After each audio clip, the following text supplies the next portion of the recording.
But I think we've got a duty, if we've got to stop the current divisions, if we've got to heal the wounds of apartheid divisions, to balance things. Now, Chris Hani is no more. We are left with billionaires in suits and liberals in denial, both pretending to care about the black majority. It's time we stop expecting liberation from those who profit from our suffering. Greetings, my fellow South Africans. I'm Kondos, and this is Inkari is Time, where we speak truth with no filters.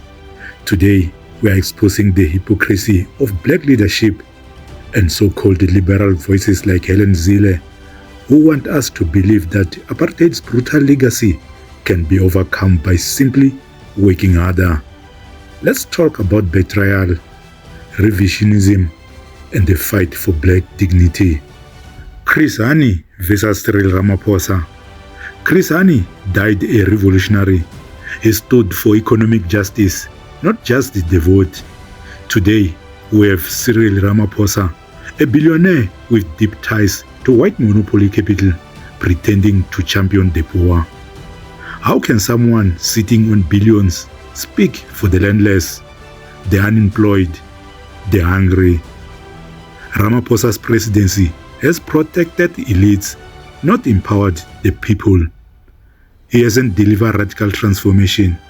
He has managed the inequality. Helen Zille's dangerous tweet. Let's talk about this tweet by Helen Zille. Open quote. Afrikaners took all opportunities very seriously, educated their children into professional skills and out of poverty, built huge enterprises from the bottom up. Nothing stopping everyone else from following that example. Close quote. This is historical denialism. Afrikaners didn't build from the bottom up. They built on stolen land, with state subsidies, and with black labor under apartheid protection.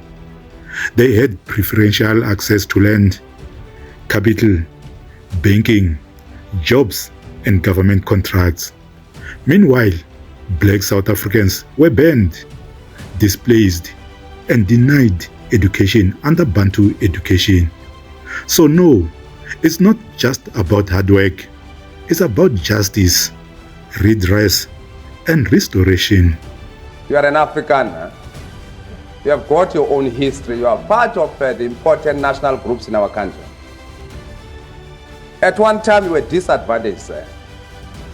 The British treated you as a second-class citizen.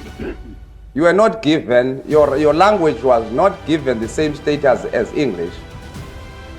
You were an ordinary farmer in the 30s and 40s and very poor, most of you.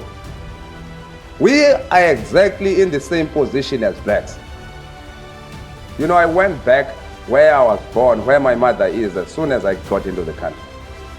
She stays in only one hut. When I had to sleep there, she had to negotiate with neighbors to provide her newly arrived son with some shelter. I'm just using me as an example. Most of us are in that position, most blacks, in the rural areas and in the townships. Now, apartheid has decided not to provide housing for us. Now, you were nationalized. It's only now that you are speaking about privatization. You nationalize Eskom, ISCO, SETS. You worked out affirmative programs to uplift the Afrikaner. You help them with heavy subsidies to buy farms so that they should have land.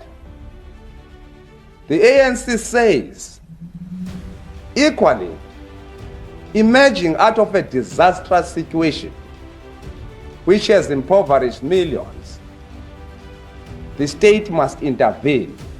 We cannot leave it to private enterprise to try to distribute resources.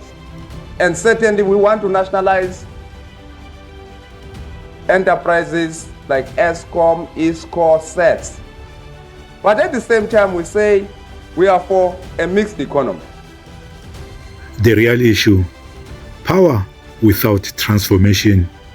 After 1994, we got a vote, but not the land. We got black billionaires, but the masses stayed poor. We got affirmative action, but it was never enough to dismantle centuries of structural racism. Helen Zille and the DA want to scrap triple BEE, affirmative action, and any form of redress because they benefit from the current system. And Ramaphosa, he protects it too, just from within. The truth is, the revolution was interrupted. Our leaders were co-opted. Our pain was politicized, then monetized. We don't need another Messiah. We need a movement. If you are tired of fake leaders and tired of liberal gaslighting, join the conversation. Let's build our own schools, economies, and justice systems. Drop your comments. Do you agree with Helen Zille, or do you think her tweet is historical erasure? Subscribe to Inkari It's Time, where we reclaim the black voice. Inkari It's Time. It's our time. Thank you for watching and take care.